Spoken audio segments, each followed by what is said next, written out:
7 ngjyrat që ndryshojnë fatin tënd.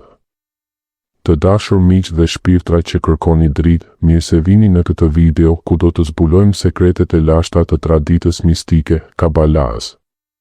Rabi na kujton se ngjyrat në shtëpinë tonë nuk janë thjesht elemente dekorative.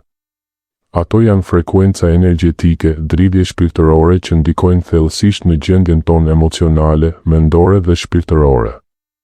Sipas Kabalahës, çdo ngjyrë lidhet me forcat hyjnore, me sefirot, emanacionet e Zotit dhe mund të hapë porta bekimesh ose, nëse përdoret gabimisht, të krijojë bllokime. Sot do të shpjegojmë në detaje 7 ngjyrat më të fuqishme që mund të transformojnë shtëpinë tuaj në një shenjtërore të dritës, paqes dhe bollëkut. Do të flasim edhe për një ngjyrë që Kabala e vjetër na paralajmëron ta shmangim me kujdes. Para se të ndiqni këtë video, mos harroni të pëlqeni faqen tonë dhe të shpërndani videot miqve tuaj, është shumë e rëndësishme për ne për mirëmbajtjen dhe rritjen e faqes sonë. Faleminderit. Le të fillojmë këtë udhëtim shpirtëror me zemër të hapur dhe me kavana, me qëllim të pastër. Sepse kur dekorojmë shtëpinë me vetdije, e kthejmë atë në një vend ku bekimet rrjedhin lirshëm. Një e bardha, simbol i pastërtisë dhe mundësive të pafundme. E bardha nuk është thjesht mungesë ngjyre. Në Kabala, e bardha përfaqëson dritën e pastër hyjnore, burimin e të gjitha ngjyrave të tjera. Ajo lidhet me sefirën e Keterit ose me Çesedin, mirësinë hyjnore, duke sjellë një ndjesi të plot pastërtie shpirtërore. Imagjinoni e bardhën si një buton rinisjeje universal për shpirtin tuaj.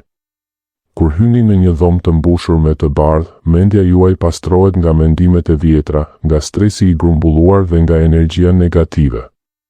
Ajo hap hapësirë të re për bekime të freskëta, sikurse një flet e bardhë letre ku Zoti mund të shkruajë historinë tuaj të re. Përfitimet shpirtërore. Simbolizon pastërtinë absolute dhe mundësitë e pafundme. Ndihmon në çlirimin emocional duke ju bërë të ndiheni të lehtësuar dhe të gatshëm për ndryshime pozitive. Në marrëdhëniet familjare, e bardha promovon harmoni të pastër, pa ngjyra të errëta të keqkuptimeve. Si ta aplikoni në shtëpi? Përdorni mure të bardha, perde të lehta, shtroje ose qilima të bardhë. Shtoni detaje si qirim të bardhë ose vazo të bardha me lule të freskëta. Kur vendosni një objekt të bardhë, bëjeni me qëllim. Kjo e bardhë pastrohet hapësirën time dhe hap derën për bekime të reja. Nëse ndiheni të bllokuar në jetë, rrethohuni me të bardhë për disa ditë. Do të ndjeni si një dush shpirtëror që ju rinon nga brenda. 2. E bluja, ngjyra e besimit, qetësisë dhe mbrojtjes hyjnore. Bluja, kjo nuancë e veçantë blu qielli ose deti, është një nga ngjyrat më të shenjta në traditën hebreje. Në Tora, Zoti urdhëron përdorimin e ngjyrës blu në fronjat e lutjes, sepse blu ngjan me detin, deti me qiellin dhe qielli me fronin e lavdisë hyjnore. Rëndësia shpirtërore simbolizon besimin e thellë dhe qetësinë e brendshme. Ul stresin dhe ankthin, duke krijuar një ambient paqeje që ndihmon kreativitetin të rrjedhë lirshëm. Forcon marrëdhëniet familjare duke sjellë harmoni dhe komunikim të qetë. Në Kabala, e bluja lidhet me forcën mbrojtëse kundër syrit të keq dhe energjive negative. Është si një mburojë shpirtërore që ju mbron ndërsa ju lidh me dimensionin hyjnor. Këshilla praktike. Vendosni jastëk blu, piktura me nuancat e qelet ose qilima blu në dhomën e ndenjes ose në dhomën e gjumit. Kur ndiheni të tensionuar, uluni në një hapësirë blu dhe merrni frym thellë, do të ndjeni si valët e detit ju qetësojnë shpirtin. 3. E arta, përfaqësuesja e begatisë, harmonisë dhe vlerës hyjnore. E arta shkëlqen si dielli dhe në Kabala përfaqëson bollkun material dhe shpirtëror. Ajo na kujton se ne jemi krijuar sipas imazhit të Zotit dhe meritojmë të jetojmë në harmoni dhe prosperitet. Ndikimi. Tërheq energji të begatisë dhe suksesit. Balancon emocionet duke na ndihmuar të ndihemi të vlerësuar dhe të denjë për të mira. Krijojnë një ambient të ngrohtë dhe të lartësuar shpirtërisht. Përdoreni në detaje si korniza të arta, llamba ose aksesor.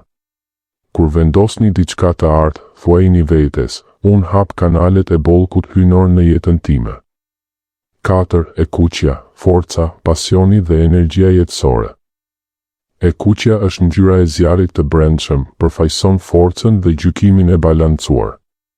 Ajo zgjon motivimin kur ndihemi të plogët dhe ndes pasionin në marrëdhëniet tona. Përfitimet, rrit energjinë vitale dhe lufton ndjenjen e bllokimit. Simbolizon dashurinë e zjarrt dhe vendosmërinë. Duhet përdorur me mas, sepse teprica mund të sjellë agresivitet. Shtoni të kuqe në jastëk, qilima të vegjël ose vazo me lule të kuqe për të aktivizuar hapësirën. 5. E gjelbra, rritja, shërimi dhe ripërtëritja e vazhdueshme. E gjelbra është ngjyra e natyrës dhe e tiferetit, bukuria dhe harmonia hyjnore. Bimët e gjelbra në shtëpi nuk janë thjesht dekor, ato janë simbole të jetës që rrihet, të shërimit emocional dhe të zhvillimit shpirtëror, simbolika. Promovon rritje personale dhe shërim nga plagët e së kaluarës. Balancon energjinë duke sjellë freski dhe optimizëm. Lidhet me pjellorinë dhe prosperitetin natyror. Mbushni shtëpinë me bimë të gjelbra të shëndetshme. Çdo herë që i ujitni, mendoni se po ushqeni edhe rritjen tuaj shpirtërore. 6. E purpurta, vjollca, mbrojtja shpirtërore, intuita dhe lidhja me botën hyjnore. E purpurta, si një përzierje e kuqes dhe blus, përfaqëson kompasionin dhe urtësinë. Ajo vepron si një urë midis botës materiale dhe asaj shpirtërore, duke forcuar intuitën dhe mbrojtjen nga energjitë e ulta. Përdoreni në piktura, qilima ose drita vjollce për të krijuar një atmosferë mistike dhe të mbrojtur. 7. E verdha dhe qelibari, gëzimi, drita dhe qartësia mendore. E verdha sjell gëzimin e diellit, qartësinë mendore dhe optimizmin. Qelibari, me ngjyrën e tij të ngrohtë, shton një dimension të dritës së pastër që bën shtëpinë mikpritëse dhe të gjallë. Këto ngjyra krijojnë një ambient ku njerëzit ndihen të lumtur, të frymëzuar dhe të qartë në mendime. Ngjyra që duhet shmangur. Gria e errët. Sipas Kabalaës së vjetër, gria e errët është ngjyra më e rrezikshme për shtëpinë. Ajo simbolizon hirit, hijen, stagnimin, trishtimin, konfuzionin dhe bllokimin e bekimeve. Gria e errët thith dritën dhe gëzimin, duke krijuar një mjegull shpirtërore që pengon rrjedhën e energjisë pozitive, edhe pse në dizajnin modern konsiderohet elegante, shpirtërisht ajo sjell ndjenje të rëndë, të ftohtë dhe të bllokuar. Zëvendësojeni gradualisht me ngjyrat e mësipërme, si ta neutralizoni. Shtoni detaje të ndritshme, jastëk, piktura, lule me ngjyrat e fuqishme. Sigurohuni që shtëpia të jetë e ndriçuar mirë me dritë të ngrohtë. Veproni gjithmonë me kavana, me qëllim të ndërgjegjshëm. Përfundim dhe këshilla praktike të përgjithshme. Tani që i kemi zbuluar këto sekretet, filloni të transformoni shtëpinë tuaj hap pas hapi. Mos harroni, qelësi është kavana, qëllimi i pastër. Kur dekoroni, lutuni ose vendosni një synim pozitiv, shtëpia juaj mund të bëhet një tempull bekimesh, një hapësirë ku shpirti juaj lulëzon.